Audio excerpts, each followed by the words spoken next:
ನಮಸ್ಕಾರ ವೀಕ್ಷಕರೇ. ಧರ್ಮಸ್ಥಳದ ನಿಗೂಢಗಳು ಜನರ ಮನಸ್ಸಿನಿಂದ ಮರೆಯಾಗ್ಬಿಡ್ತದ ಅಂತ ಅನ್ನಿಸುವ ಹೊತ್ತು. ಜನರ ಮನಸ್ಸಿಂದ ಮರೆಯಾಗಬಹುದು, ಯಾಕೆಂದ್ರೆ ಒಂದೇ ವಿಷಯಗಳಲ್ವಲ್ಲ, ನೂರಾರು ನಡೀತಾ ಇರ್ತವೆ. ಆದರೆ ತನ್ನ ಮನೆಯ ಅತ್ಯಂತ ಪ್ರೀತಿ ಪಾತ್ರರನ್ನ ಕಳ್ಕೊಂಡವರು ಯಾವತ್ತಾದ್ರೂ ಮರೆಯಕ್ಕೆ ಸಾಧ್ಯವಾ? ಅಂಥದ್ದೊಂದು ಸಂದರ್ಭ ಹೇಗೆ ಬಂದಿರೋದು. ನಿಮ್ಮ ಜೊತೆಗೆ ಧರ್ಮಸ್ಥಳದ ನಿಗೂಢಗಳ ಬಗ್ಗೆ ಮತ್ತೊಮ್ಮೆ ಮಾತಾಡಕ್ಕೆ ನಾನು ಬಂದಿದ್ದೀನಿ. ನಾನು KS ವಿಮಲಾ. ಇದು ಜನಶಕ್ತಿ ಮೀಡಿಯಾ. ಜನಶಕ್ತಿ ಮೀಡಿಯಾ ಪ್ರಾರಂಭದಿಂದನೂ ಕೂಡ ಧರ್ಮಸ್ಥಳ ಪ್ರಕರಣದ ಕುರಿತು ದೌರ್ಜನ್ಯ, ಅತ್ಯಾಚಾರ, ಅಪಹರಣ ಮತ್ತು ಅಸಹಜ ಸಾವುಗಳೆಂದು ಹಣೆಪಟ್ಟಿ ಕಟ್ಟಿ ಹೂತು ಹಾಕಿದಂತಹ ಸತ್ಯಗಳನ್ನು ಹೊರಗೆ ತೆಗೆದು ಜನಕ್ಕೆ ಸತ್ಯ ಏನಂತ ತಿಳಿಸಿ, ಆರೋಪಿಗಳನ್ನ ಪತ್ತೆ ಹಚ್ಚಿ ಮತ್ತು ಈ ನೆಲದ ಕಾನೂನಿನ ಅನ್ವಯ ಆರೋಪಿಗಳು ಯಾರೇ ಇರಲಿ, ಅವರು ಮಾಡಿರುವ ಅಪರಾಧ ಸಾಬೀತಾದರೆ ಅವರಿಗೆ ಶಿಕ್ಷೆಯನ್ನು ಕೊಡಿ ಅಂತ ಅನ್ನೋದನ್ನ ಕೇಳ್ತಾ ಇದೆ. ಯಾಕೆ ಅಂತಂದ್ರೆ ಜನಶಕ್ತಿ ಮೀಡಿಯಾ ಜನರ ಪರವಾಗಿ ಮಾತನಾಡುವಂತಹ, ಜನಶಿಕ್ಷಣವನ್ನು ತನ್ನದ ಒಂದು ಕರ್ತವ್ಯ ಅಂತ ಅಂದ್ಕೊಂಡಿರುವಂತಹ ಮೀಡಿಯಾ. ನಾನು ಸುದ್ದಿಯನ್ನು ಮುಂದೆ ತಗೊಂಡು ಹೋಗೋಕ್ಕಿಂತ ಮುಂಚೆನೇ ನಿಮ್ಮಲ್ಲಿ ಕೇಳ್ಬಿಡ್ತೀನಿ, ಇದುವರೆಗೂ ನಮ್ಮ ಮಾಧ್ಯಮವನ್ನು ನೀವು ಸಬ್ಸ್ಕ್ರೈಬ್ ಮಾಡಿಲ್ಲದೆ ಇದ್ದರೆ ಸಬ್ಸ್ಕ್ರೈಬರ್ ಆಗಿ ಅಂತ ಕೇಳ್ತಾ, ಈಗ ನಾನು ಶುರು ಮಾಡಿದ ಹಾಗೆ ಧರ್ಮಸ್ಥಳದ ಪ್ರಕರಣದಲ್ಲಿ ಕುಸುಮಾವತಿ, ಸೌಜನ್ಯ ಅವರ ತಾಯಿ, ಬಹಳ ನಿರೀಕ್ಷೆ ಇಟ್ಕೊಂಡು SIT ಆದಾಗ ಸತ್ತಂತಹ ತನ್ನ ಮಗಳು ಕೂಡ, ಕೇವಲ ಸತ್ತಿದ್ದಲ್ಲ, ಅದು ಹತ್ಯೆ ಅಲ್ಲ ಅತ್ಯಾಚಾರ ಆಗಿತ್ತು ಅಂತ ಅನ್ನೋದನ್ನ CBI ನ್ಯಾಯಾಲಯ ಕೂಡ ತನ್ನ ಜಡ್ಜ್ಮೆಂಟಿನ ಮೂಲಕ, ನಿಜವಾದ ಅರ್ಥದ ನ್ಯಾಯದ ತೀರ್ಪಿನ ಮೂಲಕ ಸ್ಪಷ್ಟಪಡಿಸಿದಂತಹ ಪ್ರಕರಣವೂ ಕೂಡ ಈ ಹಂತದಲ್ಲಿ ನ್ಯಾಯದ ಕಡೆಗೆ ತಿರುಗಲಿಕ್ಕೆ ಸಾಧ್ಯವಾ ಅಂತ ಕಾಯ್ತಾ ಇದ್ದಂತಹ ತಾಯಿ ಅದೆಲ್ಲೋ ಆಗ್ಲಿಕ್ಕಿಲ್ಲ ಅಂತನ್ನುವಂತಹ ಅಂಶ ದೃಢಪಟ್ಟ ಹಾಗೆ ಕಾಣ್ತಾ ಇದ್ದು ಹೈಕೋರ್ಟಿಗೆ ಹೋಗ್ತಾ ಇದ್ದಾರೆ ಅವರು ಅಂತ ಮಂಗಳೂರಲ್ಲಿ ಅವರಿತ್ತು ಹೇಳಿಕೆ ಕೊಟ್ಟಿರೋದನ್ನ ಮಾಧ್ಯಮಗಳಲ್ಲಿ ನಾವು ನೋಡ್ತಾ ಇದ್ವಿ. ಅವ್ರು ಕೇಳ್ತಾ ಇದ್ದಾರೆ, 70ಕ್ಕೂ ಹೆಚ್ಚು ಅಸ್ವಾಭಾವಿಕ ಸಾವುಗಳನ್ನ ದಯವಿಟ್ಟು SIT ತನಿಖೆ ಮಾಡೋದಕ್ಕೆ ಹೈಕೋರ್ಟ್ ಸರ್ಕಾರಕ್ಕೆ ಆದೇಶ ಮಾಡಬೇಕು ಅನ್ನುವ ರೀತಿಯ ಒಂದು ಒತ್ತಾಯವನ್ನ ಹೈಕೋರ್ಟಿನ ಮುಂದೆ ಸಲ್ಲಿಸ್ತಾ ಇದ್ದಾರೆ, ದೂರು ಸಲ್ಲಿಸ್ತಾ ಇದ್ದಾರೆ ಅಂತ ಅನ್ನೋದನ್ನ ಅವ್ರು ಮಾತಾಡ್ತಾ ಇರೋದನ್ನ ಕೇಳಿದ್ವಿ. ಸೊ ನೋಡೋಣ, ಹೈಕೋರ್ಟ್ ಅದನ್ನ ಒಪ್ಕೊಂಡು ಅಂಥದ್ದೊಂದು ತನಿಖೆಗೆ ಆದೇಶವನ್ನ ಕೊಟ್ರೆ ನ್ಯಾಯದ ದಾರಿಯಲ್ಲಿ ಮತ್ತೊಂದು ಹೆಜ್ಜೆ ನಾವು ನಿರೀಕ್ಷೆಯನ್ನ ಇಟ್ಕೊಳ್ಳಕ್ಕೆ ಸಾಧ್ಯ ಆಗಬಹುದು ಅಂತ. ಇನ್ನು ಒಟ್ಟಾರೆಯಾಗಿ ಬುರುಡೆ ಪ್ರಕರಣ, ಚಿನ್ನಯ್ಯನ ನಂತರ ನಡೆದಂತಹ ಹಲವಾರು ಬೆಳವಣಿಗೆಗಳನ್ನ ನಾವು ಬಹಳ ಸರಿ ಚರ್ಚೆ ಮಾಡಿದ್ದೀವಿ. ಇದನ್ನ ಕಾನೂನು ತಜ್ಞರನ್ನ ಇಟ್ಕೊಂಡು ಕೂಡ ನಾವು ಚರ್ಚೆಯನ್ನ ಮಾಡಿದ್ದೀವಿ. ಆದ್ರೆ ಈ ಹಂತದಲ್ಲಿ ಅಕ್ಟೋಬರ್ 30ನೇ ತಾರೀಕು, ಇನ್ನೇನು 31ನೇ ತಾರೀಕು SIT ಕೊಟ್ಟೇ ಬಿಡ್ತದಂತೆ ವರದಿಯನ್ನ. ಅವರು ಯಾರ ಮೇಲೆ ಆರೋಪ ಇದೆಯಾ ಅವರಿಗೆ ಕ್ಲೀನ್ ಚಿಟ್ ಕೊಟ್ಬಿಡ್ತಾರಂತೆ ಅನ್ನುವಂತಹ ಅಂತಕಂತೆಗಳು ಓಡಾಡ್ತಾ ಇದ್ದಂಥ ಸಂದರ್ಭದಲ್ಲಿ ಯಾರು ಹೋರಾಟಗಾರರು, ಸೌಜನ್ಯ ಪರವಾಗಿ ನ್ಯಾಯಕ್ಕಾಗಿ ಧ್ವನಿ ಎತ್ತಿದವರು, ವಿಷಲ್ ಬ್ಲೋವರ್ಸ್ ಅಂತ ನಾವು ಏನ್ ಕರಿತೀವೋ, ಅವರನ್ನೇ ಬಂಧಿಸಿ ಬಿಡುವಂತಹ ಸಾಧ್ಯತೆಗಳನ್ನ ಸೂಚನೆ ಕೊಡುವಂತಹ ಪೊಲೀಸ್ ವಿಚಾರಣಾ ನೋಟಿಸಿನ ಆಧಾರದಲ್ಲಿ ಅವರು ಕೋರ್ಟಿಗೆ ಹೋಗಿ ಕೋರ್ಟು ಈ ತಿಂಗಳ ನವೆಂಬರ್ 12ರವರೆಗೆ ಅವರ ಮೇಲೆ ಅಂತಹ ಯಾವ ಕ್ರಮವನ್ನು ತೆಗೆದುಕೊಳ್ಳದಿರುವಂತೆಯೂ ಮತ್ತು ಈ ವಿಷಯಕ್ಕೆ ಸಂಬಂಧಪಟ್ಟಂತೆ ಮತ್ತೇನು ಮಾಡದೇ ಇರುವಂತಹ ಒಂದು ತಡೆಯಾಜ್ಞೆಯನ್ನ ಕೊಟ್ಟಿದೆ. ಸೊ 12ನೇ ತಾರೀಕು ಕೋರ್ಟಲ್ಲಿ ಏನಾಗತ್ತೆ ಅಂತ ಅನ್ನೋದನ್ನ ನಾವು ನೋಡೋಣವಂತೆ.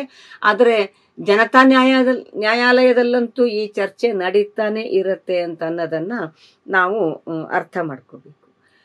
ಇದೇ ಹೊತ್ತಿನಲ್ಲಿ ನಾವು ಕಳೆದ ಬಾರಿನೂ ಕೂಡ ಚರ್ಚೆ ಮಾಡುವಾಗ ಹೇಳಿದ್ವಿ, ರಾಜ್ಯದ ಮಹಿಳಾ ಪರ ಸಂವೇದನೆಯಲ್ಲಿ ಕೆಲಸ ಮಾಡ್ತಾ ಇರುವಂತಹ ಹಲವಾರು ವ್ಯಕ್ತಿಗಳು, ಸಂಘಟನೆಗಳು, ಸಂಸ್ಥೆಗಳು, ಅಂದ್ರೆ ಇಂತಹ ಯಾವುದೇ ಪ್ರಕರಣಗಳು ನಡೆದಾಗ ಅವು ಬೇರೆ ಬೇರೆ ರೂಪಾಂತರಗಳನ್ನ ಪಡೆಯುವ ಸಂಭವವೇ ಹೆಚ್ಚು ಮತ್ತು ಮುಚ್ಚಿ ಹಾಕಿ ಬಿಡುವಂತಹ ಸಂಭವಗಳೇ ಹೆಚ್ಚು.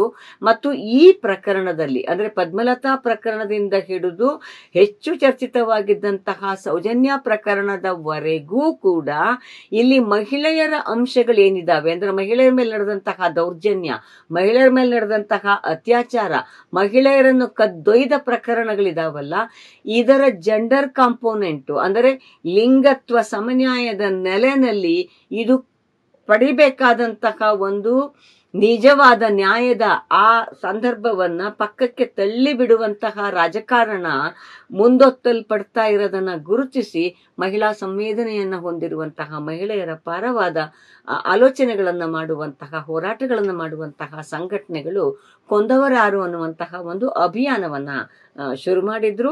ಮತ್ತು ಆ ಕೊಂದವರಾರು ಅನ್ನುವ ಅಭಿಯಾನದಲ್ಲಿ ಕೇಳ್ತಾ ಇದ್ದಿದ್ದು ಸತ್ತಿದ್ದು ನಿಜ, ಹತ್ಯೆಯಾಗಿದ್ದು ನಿಜ, ಅತ್ಯಾಚಾರ ಆಗಿದ್ದು ನಿಜ, ಕಾಣೆಯಾಗಿದ್ದು ನಿಜ. ಇದಕ್ಕೆ ಕಾರಣ ಯಾರು ಅಂತ ಅನ್ನೋದನ್ನ ಹುಡುಕೋದಕ್ಕೆ 70ರ ದಶಕದಿಂದ 2025ರವರೆಗೂ ನಿಮಗೆ ಆಗಿಲ್ವಲ್ಲ. ಸರ್ಕಾರ, ಕಾನೂನು ಇವೆಲ್ಲವೂ ಕೂಡ ಮಾಡಬೇಕಾದ ಕೆಲಸವನ್ನ ಮಾಡ್ತಾ ಇಲ್ವಲ್ಲ ಅನ್ನುವ ನೆಲೆಯಲ್ಲಿ ಶುರು ಮಾಡಿದ ಅಭಿಯಾನ ಕಳೆದ 1 ವಾರ 10 ದಿವಸಗಳಿಂದ ಇಡೀ ರಾಜ್ಯದಾದ್ಯಂತ ಸರ್ಕಾರಕ್ಕೆ ಸಲ್ಲಿಸುವಂತಹ ಒಂದು ಸಹಿ ಸಂಗ್ರಹ ಅಭಿಯಾನವನ್ನ ಮಾಡಿದೆ. ಆ ಸಹಿ ಸಂಗ್ರಹದ ಅಭಿಯಾನದ ಭಾಗವಾಗಿ ಇಂದು ರಾಜ್ಯದ ಹಲವು ಜಿಲ್ಲಾ, ತಾಲೂಕು, ಪಂಚಾಯತ್ ಕೇಂದ್ರಗಳಲ್ಲಿ ತಾವು ಮಾಡಿದ ಸಹಿ ಸಂಗ್ರಹವನ್ನ ಸರ್ಕಾರಕ್ಕೆ ಮುಟ್ಟಿಸೋದಕ್ಕೆ ಅಲ್ಲಿಯ ಸ್ಥಳೀಯ ಅಧಿಕಾರಸ್ಥರಿಗೆ ಕೊಟ್ಟಿರುವಂತಹ ಘಟನೆ ಕೂಡ ನಡೆದಿದೆ. ಮತ್ತು ಆ ಕೊಂದವರಾರು ಅಭಿಯಾನದ ಕಾರ್ಯಕರ್ತರೇ ಹೇಳಿಕೊಳ್ಳುವಂತೆ ಜನರ ಮಧ್ಯೆ ಆಕ್ರೋಶ ಇದೆ, ತಣ್ಣಗಿದೆ. ಅದು ಆ ತಣ್ಣಗಿರುವ ಆಕ್ರೋಶದಲ್ಲಿ ಅಲ್ಲ, ಹೆಣ್ಮಕ್ಳ ಮೇಲೆ ಆಗುವಂತಹ ಇಷ್ಟು ದೌರ್ಜನ್ಯ ಅತ್ಯಾಚಾರಗಳ ಬಗ್ಗೆ ಇಷ್ಟು ನಿರ್ಲಕ್ಷ್ಯವನ್ನ ಸರ್ಕಾರ ಮಾಡೋದಾದ್ರೆ ಇವ್ರು ಕೊಡೋ ಗ್ಯಾರಂಟಿಗಳಿಂದ ಏನ್ ಪ್ರಯೋಜನ? ನಮ್ಗೆ ನಮ್ಮ ಘನತೆಯ ಬದುಕಿನ ಗ್ಯಾರಂಟಿನೇ ಕೊಡದೇ ಇದ್ರೆ ಅನ್ನುವಂತಹ ಮಾತುಗಳನ್ನ ಕೂಡ ಅತ್ಯಂತ ಸಾಧಾರಣ ಕೂಲಿ ನಾಲಿ ಮಾಡಿ ಬದುಕುವಂತಹ ಮಹಿಳೆಯರು ಕೂಡ ಹೇಳ್ತಾ ಇದ್ದಾರೆ ಅಂತ ಅನ್ನುವಂತಹ ಅನುಭವವನ್ನ ನಮ್ಮ ಜೊತೆಗೆ ಆ ಅಭಿಯಾನವನ್ನ ಮಾಡಿದವರು ಹಂಚ್ಕೊಂಡಿದ್ದಾರೆ. ಅಂದ್ರೆ ಸರ್ಕಾರ ತಾನು ಕೊಟ್ಟ 5 ಗ್ಯಾರಂಟಿಗಳ ಕಾರಣಕ್ಕಾಗಿ ಮಹಿಳೆಯರು ಸದಾ ಸರ್ವದಾ ತಮ್ಮ ಬೆಂಬಲಕ್ಕೆ ನಿಂತು ಬಿಡ್ತಾರೆ ಅಂತ ಭಾವಿಸಬಾರ್ದು. ಜನರ, ಮಹಿಳೆಯರ ಘನತೆಯ ಬದುಕನ್ನ ಅಥವಾ ಬದುಕಿನ ಹಕ್ಕನ್ನ ಕಾಪಾಡೋದು ಕೂಡ ತನ್ನ ಕರ್ತವ್ಯ. ಅಂತಹ ಒಂದು ದೌರ್ಜನ್ಯಗಳ ವಿರುದ್ಧ ತಾನು ಬೆಂಗಾವಲಾಗಿ ನಿಲ್ತೀನಿ ಅಂತ ಹೇಳದೆ ಇದ್ರೆ ಗ್ಯಾರಂಟಿಗಳು ಬಹಳ ದಿನ ಕೆಲಸ ಮಾಡೋದಿಲ್ಲ ಅನ್ನೋದನ್ನ ಸರ್ಕಾರ ಅರ್ಥ ಮಾಡ್ಕೋಬೇಕು. ಹಾಗಾಗಿ ಆ ಕೊಂದವರಾರು ಅಭಿಯಾನದ ಭಾಗವಾಗಿ ಬಂದಂತಹ ಒತ್ತಾಸೆಗಳು, ಒತ್ತಡಗಳಿಗೆ ಸರ್ಕಾರ ಸ್ವಲ್ಪ ಕಿವಿ ಕೊಡಬೇಕು, ಹೃದಯವನ್ನ ತೆರೆದು ಮಹಿಳೆಯರ ಕೂಗಿಗೆ ಧ್ವನಿ ಸೇರಿಸ್ಬೇಕು ಅಂತ ಆ ಅಭಿಯಾನದವರು ಹೇಳ್ತಾ ಇದ್ದಂಥದ್ದು. ಆದ್ರೆ ಇದೇ ಸಂದರ್ಭದಲ್ಲಿ ಇವತ್ತು ಕಿವಿಗೆ ಬೀಳ್ತಾ ಇರುವಂತಹ ಒಂದು ಸುದ್ದಿ ನಮಗಂತೂ ಅತ್ಯಂತ ಆಘಾತವನ್ನು ಉಂಟು ಮಾಡಿದೆ. ಇನ್ನು ಪೂರ್ಣ ವಿವರಗಳು ಹೊರಗೆ ಬಿದ್ದಿಲ್ಲ. ಆದರೆ ಕೆಲವು ಸ್ವತಂತ್ರ ಮೀಡಿಯಾಗಳಲ್ಲಿ ಬಂದಂಥದ್ದನ್ನ ನೋಡಿದ್ರೆ SITಯಲ್ಲಿರುವಂತಹ ಕೆಲವು ಅಧಿಕಾರಿಗಳ ಬಗ್ಗೆ ಈಗಲೂ ಕೂಡ ರಾಜ್ಯದ ಜನ SITಯಲ್ಲಿರುವಂತಹ ಪ್ರಣವ್ ಕುಮಾರ್ ಮೊಹಂತಿ ಇರಬಹುದು ಅಥವಾ ಅವರದೇ ದಲ್ಲಿ ಇರುವಂತಹ ಇತರ ಅಧಿಕಾರಿಗಳ ಬಗ್ಗೆ ನಿರೀಕ್ಷೆಯನ್ನ ಇಟ್ಕೊಂಡು ನಮ್ಮ ನಿರೀಕ್ಷೆಯನ್ನ ಹುಸಿ ಮಾಡಬೇಡಿ, ಭರವಸೆಯನ್ನ ಉಳಿಸ್ಕೊಳ್ಳಿ ಅಂತ ಹೇಳುವಂತಹ ಮಾತನ್ನ ಈಗಲೂ ಆಡ್ತಾ ಇದ್ದಾರೆ. ಹಾಗೆ ಆಡ್ತಾ ಇರುವಾಗ್ಲೇನೆ ಈಗ ಬಂದಿರುವಂತಹ ಒಂದು ಸುದ್ದಿ ಕೆಲವು ಕಡೆ ಓಡಾಡ್ತಾ ಇದೆ.